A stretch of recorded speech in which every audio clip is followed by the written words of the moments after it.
the East, 9-4 Bills going into New England against 11-2 Patriots, trying to fight for that one seed in New England, and I think the Bills can get it done. It'll probably be another, potential snow game, maybe in New England, as opposed to Buffalo. It always snowed there, but Buffalo favored -1.5 on the road with a 49.5 over under. I think the Bills can get it done. I just don't know about the Patriots team because they just haven't been tested by a legit opponent. And even though the Bills defense isn't great,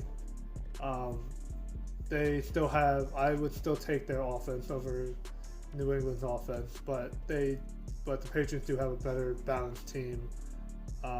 In this matchup, at least, I think Buffalo could